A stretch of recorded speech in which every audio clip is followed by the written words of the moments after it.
Terus terkait dengan Cuk tadi datang tanggal 8 malam. Jam berapa malam ke Duren 3 ke rumah saksi? Saya nggak tahu pasti, yang jelas dia datang. Sendiri inisiatif atau? Saya juga tiba-tiba datang dia, saya nggak hubungin, datang dia. Karena keterangan Cuk dia datang 18.30. Ya, ada Ricky dan ada Yogi di situ. Kepastiannya saya tidak perhatiin jam waktu itu. Tidak datang. Pas Cuk datang itu terdakwa Hendra sudah di situ? Saya tidak ingat. Acai sudah di situ? Saya tidak ingat ya. Tidak ingat juga? Saya tidak ingat, karena saya waktu itu masih kalut lah seperti apa nanti. Ya itu yang mau saya cross check. Ya. Karena terkait dengan keterangan Richard Eliezer yang katanya berubah ketika bilang yang nembak saudara semua, saudara merasa waktu itu bohong kan gitu. Waktu pertama kali saudara dibilang sama Kadif TIK tadi kan? Iya. Padahal yang sudah saudara briefing adalah Richard Eliezer, sedangkan Kuat Ma'ruf dan Ricky tidak pernah belum pernah dikasih tahu skenarionya. Menurut saksi, kenapa tiba-tiba si Richard ini bisa berubah setelah saudara saksi kasih briefing skenario itu? Saya nggak bisa jawab karena saya nggak tahu kenapa dia berubah. Karena dia sudah di briefing kan waktu itu. Skenario itu hanya Eliezer yang dikasih tahu, Kuat sama Ricky tidak kan? Saya sudah sampaikan, Ricky dan Kuat saya sampaikan di lantai 3 Biro Provos waktu. Saya kumpulkan mereka bertiga. Kalau Richard itu di Duren 3, kemudian saya kumpulkan kembali yang kedua itu di ruang Biro Provos lantai 3. Saya sudah sampaikan apa yang harus mereka ceritakan. Oh begitu ya? Iya. Oke, terkait dengan aib, saudara bilang kan ini aib keluarga kan gitu.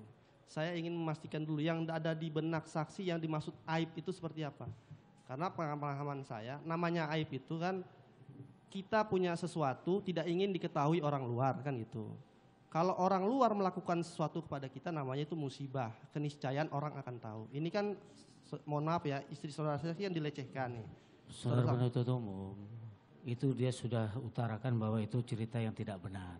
Siap yang mulia. Jadi nggak usah ditanyakan lagi lah. Bukan, saya maksud mau menggali, izin mau yang mulia. Iya. Saya hanya ingin menggali apakah yang dimaksud aib ini kan Joshua almarhum itu melakukan itu tapi mengetahui aib sehingga tidak bisa dilaporkan sehingga harus dilakukan skenario ini, itu yang mulia yang saya mau tanyakan.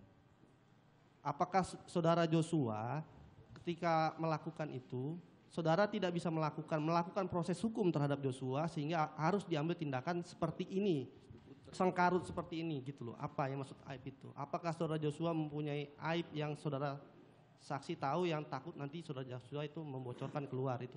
Itu yang saya sampaikan bahwa amarah dan emosi melupakan logika saya. Ya harusnya sih dia yang duduk di sini untuk menghadapi proses itu, tapi karena ya kenapa tidak dilapor polisi waktu itu? Kenapa harus seperti itu maksud saya? Ya kondisinya kan memang ya saya alami seperti ini.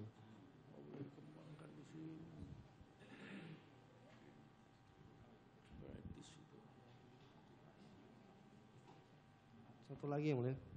Iya. Saudara saksi, menurut beberapa saksi di sini ketika akan ditanya untuk mengkonfirmasi itu sering menangis gitu ya. Yang ingin saya tanyakan, apakah saudara saksi ketika dipertanyakan ini menangis itu dalam rangka memang sedih atau tadi seperti bahasa saksi untuk memuluskan skenario tadi yang awal tadi itu? Itu saya selalu ingat kejadian yang menimpa istri saya di Magelang. Sehingga itu pasti akan kemudian membuat kesedihan saya dan amarah saya terhadap peristiwa yang terjadi di Magelang gitu. Berarti bukan secara psikis untuk mempengaruhi saksi seperti tadi gitu? Bukan. Bukan ya? Bukan.